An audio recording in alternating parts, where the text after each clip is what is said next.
everyone! It's me, Miss Jen, your vlogger with disability. So for today's video guys is that i-release na natin the first ever video na podcast na video because last pandemic pa lang iisip na ako, nagpaplano na ako kung paano ko i-execute yung aking podcast. But since I do have here with me a K9 wireless microphone, why not itry muna natin gawing mic ito? At tignan nyo naman, tubo yung aking mic. Ayan, tubo siya be. But anyways, I'm gonna be using this for the succeeding podcast since wala pa naman akong equipment sa podcast like the microphone. I do have here with me laptop but wala pa naman akong camera and the software na gagamitin for audio recording. But anyways, wala akong makeup. Ayan. Kung nakikita nyo, wala akong makeup guys. Walang kilay, walang eyelashes. As in, wala be. Super duper bare face ko na to. Ang meron lang siguro sa aking mukha is yung langis. Ayun. So, yeah, welcome to the first ever episode of my Miss Jen podcast.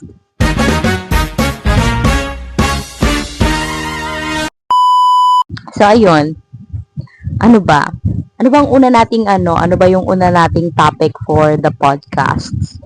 So, ayun, gusto ko lang sigurong i-introduce muna yung sarili ko. Like, siguro some of you knows me as Genesis. Some of you know me as Berry or Berricious. Some siguro know me as Jen. But anyways, my full name is Genesis Duldulao. Ayan. And I am an events host, a singer, an actress, and so on and so forth. Marami tayong kayang gawin, be. Kaya, kung nakikita nyo, sobrang cover na natin sa dami natin kayang gawin. But anyways, I'm so happy to finally start my podcast kahit cheap version lang. But yeah, I'm 24 years old, turning 25 this July 27. And yeah, magsi-silver birthday na tayo pero wala pa tayong nararating sa buhay pero carry lang. As long as humihinga naman ako, as long as kinakaya ko naman lahat ng problema sa buhay, as long as maganda pa rin ako. And that really matters. And so on and so forth. So, ayun, nandito ako, by the way, sa kwarto ng kapatid ko kasi mas malamig dito compare sa kwarto ko. And ito muna yung magiging background natin, the hollow blocks itself. Kasi marami sila. So, ito muna yung magiging temporary background natin. But gagawa ko ng mini studio ko sa kwarto ko soon. Especially kapag malamig-lamig na. Kasi, guys, I'm shooting this at April 2, 2026. And it is very hot, guys. Kasi summer na summer talaga, be. As in, ka na lang talaga. Ang init. And so on and so forth, yeah. Kamusta nga ba ang buhay ko ngayon? I'm good, still thriving, still surviving, and maraming ganap sa buhay ko. Like, January pa lang is sobrang dami ko ng ganap. And then, after January, marami na naman akong ganap ng February. And ngayong March, marami akong ganap last March. Like, nag-demo teaching ako, nag-host ako, and syempre, nag-aral ako. And this April, marami na namang ganap because, guys, I would like to share it with you na I got the role, a lead role from a short film na isang entry ng Ilocos Norte Film Festival. And that short film, like literal na dream come true ko yon kasi yung director na nag-reach out sa akin, supposed to be ako yung santang sa kanyang isang film before pero hindi natuloy kasi nag-thesis kami, be. Tapos randomly nag-message yung director sa akin nung I think February or March na yon, but I think February yon. February na ganito, meron na naman akong new short film and then ikaw yung binubulong ng hangin sa akin. Yung pangalan mo yung binubulong ng hangin sa akin. And that, guys, nag-yes agad ako kasi syempre, as as a frustrated actress, yun naman talaga yung gusto kong mangyari sa buhay ko. Like, na-unlock ko na yung hosting, na-unlock ko na yung singing, at ayan, this year, ma-unlock natin yung acting. Magkakaroon tayo ng acting debut. I'm so excited, guys, and I'm so happy. So, ayun, nung March 7, I guess, yeah, March 7, nagkaroon na kami ng, ng meeting, and so on and so forth. And this April, yung taping, guys. And, nung March din, nagkaroon din ako ng demo teaching, and that is my first time na mag-teach sa LHS Batak, sa MMSU Batak. And grabe, guys, hindi ko in-expect na ganun ka-engaging yung mga estudyante, and hindi ko din in-expect na sobrang feeling ko fun yung pag-demo teaching ko, kasi yung mga bata nag-enjoy naman sila, and meron akong pinagawa na parang rate your understanding. So, i-shade nyo yung star. 1 star, which means konti lang yung naintindihan mo, and then 5 star if you truly or fully understand the lesson. And guys, guess what? Some of them gave me like 4 stars, 5 stars, and that really matters. Yung understanding pa lang ng bata is a really big fulfillment sa atin na nagtuturo sa kanila, especially kapag naintindihan nila yung lessons and so on and so forth. Like, nasa yun na yung fulfillment. Like, kahit hindi ka nila i-rate as a teacher, as long as maganda yung level ng understanding nila sa lesson na tinuro mo, that speaks itself na effective yung pagtuturo mo sa mga bata.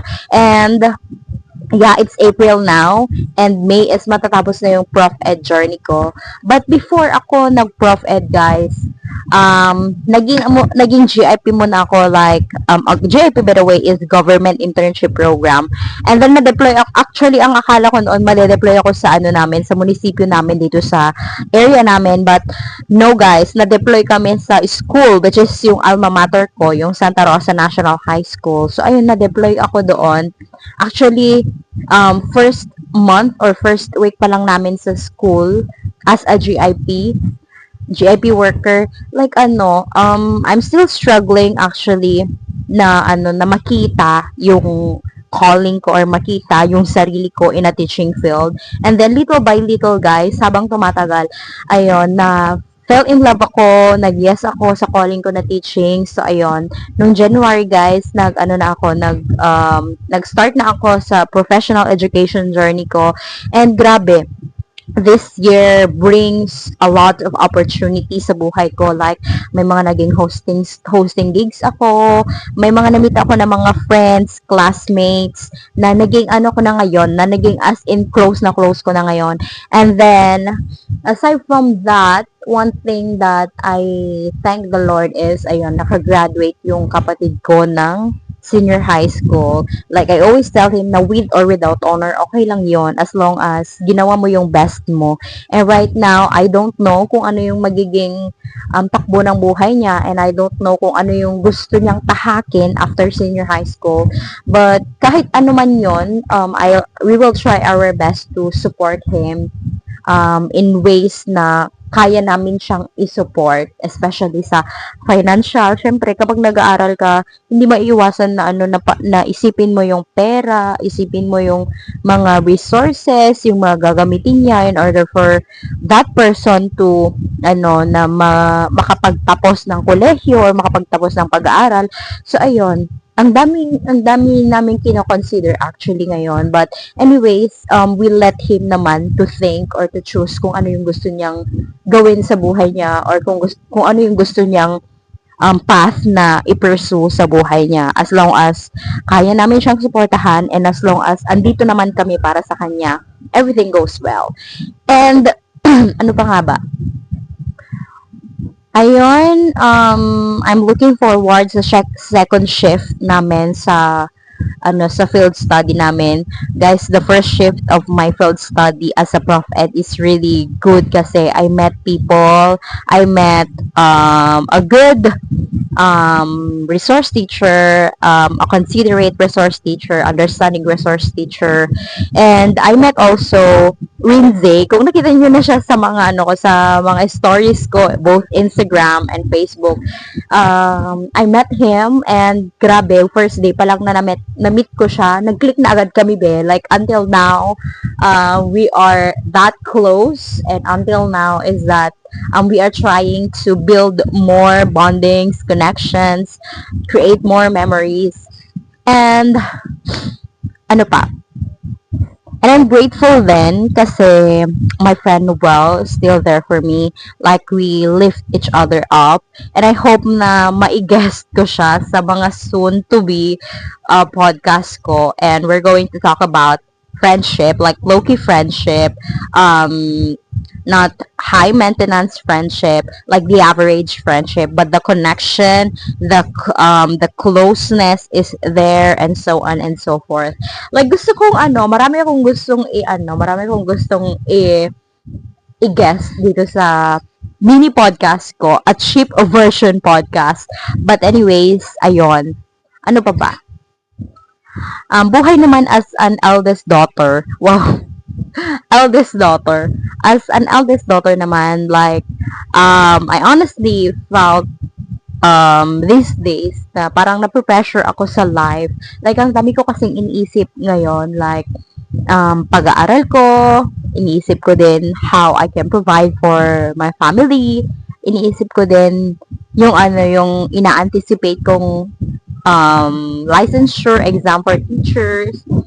And marami akong iniisip actually, like, the pressure is on and the pressure is really heavy. But anyways, naintindihan ko na yung pressure pala na yon na sobrang bigat is that, which means like, I am eager and I am determined to do those things, and I do it out of love.